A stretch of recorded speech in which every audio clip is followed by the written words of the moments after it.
Saudara-saudari yang dikasihi Tuhan, pada episode ke-21, refleksi kita akan berbicara tentang buah-buah manis dari pengajaran Yesus tentang roti hidup.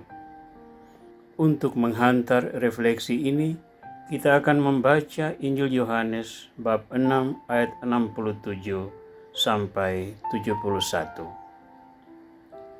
Sesudah banyak murid-muridnya mengundurkan diri dan tidak lagi mengikuti dia, Yesus berkata kepada ke-12 muridnya, "Kamu tidak mau pergi juga?" Jawab Simon Petrus kepadanya, "Tuhan, kepada siapakah kami akan pergi?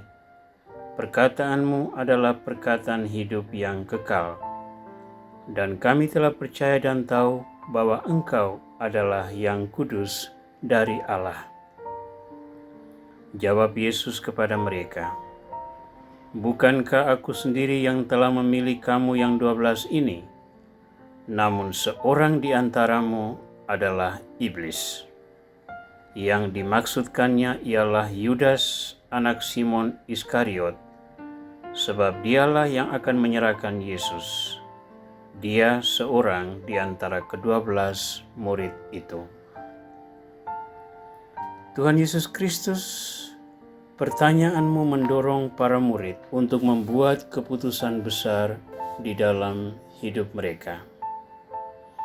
Mereka tidak terpengaruh oleh kegoncangan yang menimpa orang banyak dan memilih untuk tetap setia padamu, karena mereka mengetahui bahwa Engkaulah yang kudus dari Allah.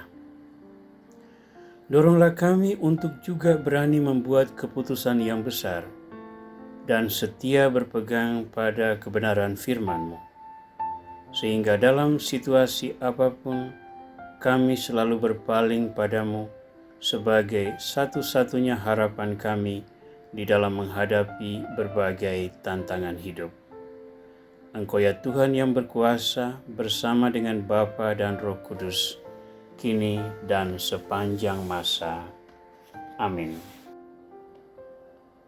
Saudara, kita telah berbicara tentang roti hidup dan berbagai pergolakan yang sering kita hadapi sebagai orang-orang yang ingin memperkaya kerohanian hidup kita.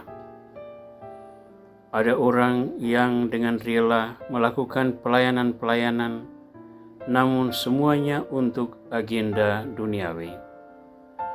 Ada orang yang sebentar aktif di dalam pelayanan iman, tapi segera mundur ketika ada kebutuhan lain yang lebih menarik.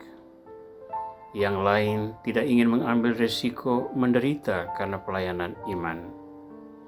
Namun ada juga orang-orang yang baik, yang tetap setia pada pelayanan, walaupun salib kehidupan datang kepadanya silih berganti.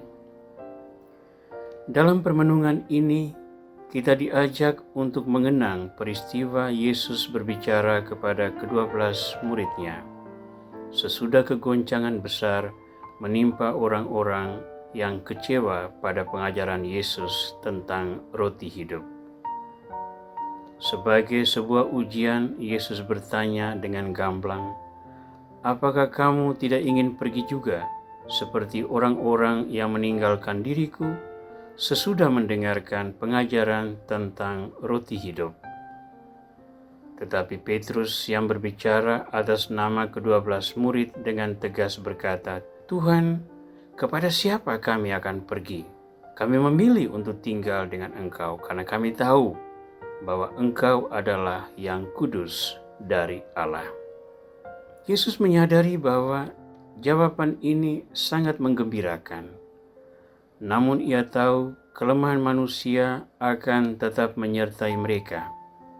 Visi masa depan menunjukkan bahwa salah seorang dari antara 12 murid yang hari ini mengatakan kesetiaan kepadanya akan berbalik dan mengkhianati dirinya. Dalam diri Yudas Iskariot sudah ada benih-benih kejahatan yang terus bertumbuh karena iman kepada Yesus tidak membawa keuntungan sesuai dengan agenda yang Dia harapkan. Dialog antara Yesus dengan para murid ini memberikan kepada kita sebuah pesan yang sangat kuat tentang apa yang harus kita hadapi sebagai orang-orang yang mau berkorban diri dalam adorasi di depan sakramen Maha Kudus. Dengan beradorasi, kita berharap untuk mengalami keintiman personal ketika Yesus berbicara kepada kita dengan cara yang Dia kehendaki. Mungkin dengan itu kita mengalami penghiburan iman, peneguhan untuk menghadapi salib-salib kehidupan, dan pembaharuan komitmen untuk melayani sesama dalam situasi hidup apapun yang kita hadapi. Namun hendaklah kita selalu waspada, karena kelemahan manusiawi kita tidak hilang dengan rajinnya kita beradorasi di depan sakramen Maha Kudus. Kelemahan-kelemahan ini potensial mendatangkan kesulitan di masa depan. Ketika seperti Yudas Iskariot, kita ingin mendapat sesuatu yang lebih dari gerakan iman dan bukan semata-mata memusatkan perhatian pada kemuliaan Tuhan dan keselamatan manusia. Pengajaran Yesus tentang roti hidup telah menjadi proses seleksi alamiah yang menghasilkan 12 rasul yang qualified. Itu pun masih akan mengalami proses seleksi yang menyingkirkan Yudas Iskariot, sehingga hanya 11 rasul yang betul-betul tangguh menghadapi tantangan dunia. Secara analogis, kita boleh mengatakan bahwa bertekun dalam adorasi di depan sakramen Maha Kudus merupakan proses seleksi alamiah yang akan terus-menerus kita hadapi. Dengan beradorasi, kita mengorbankan waktu yang berharga untuk bekerja, untuk ada bersama keluarga, untuk melakukan sesuatu yang menyenangkan hati kita, untuk bersosialisasi dengan banyak orang di sekitar kita. Kita ingin menyiapkan waktu agar hati kita selalu terikat pada Yesus Kristus.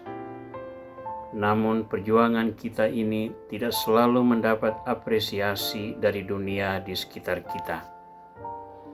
Banyak orang akan memandang kita secara negatif.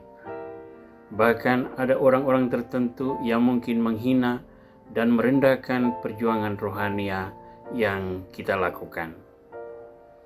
Kelemahan-kelemahan kita yang tidak diperhatikan akan potensial menggugat hati nurani kita, mengangkat masalah-masalah kecil dan menjadikannya besar, sehingga kita pun bisa menjadi Yudas Iskariot yang mengkhianati Yesus yang bertakhta di dalam sakramen Maha Kudus.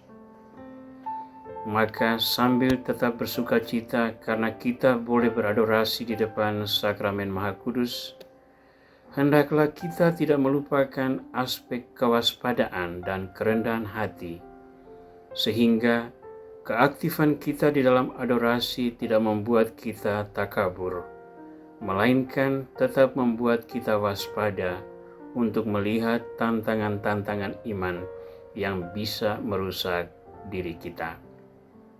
Semoga kegiatan kita dalam adorasi abadi ini merupakan sebuah proses pendadaran yang semakin membuat kita layak berdiri di hadapan Tuhan, yang selalu membaharui kita dalam pertobatan, yang selalu menggugah kita untuk melayani sesama, bahwa partisipasi kita di dalam penghayatan iman semata-mata demi kemuliaan Tuhan dan keselamatan sesama manusia. Tuhan Yesus Kristus, semoga berkat peneguhan yang datang darimu, kami melewati proses pendadaran diri ini dengan penuh keberanian dan menikmati buah-buah manis seperti Engkau nikmati dalam pengakuan iman ke-12 Rasul-Mu.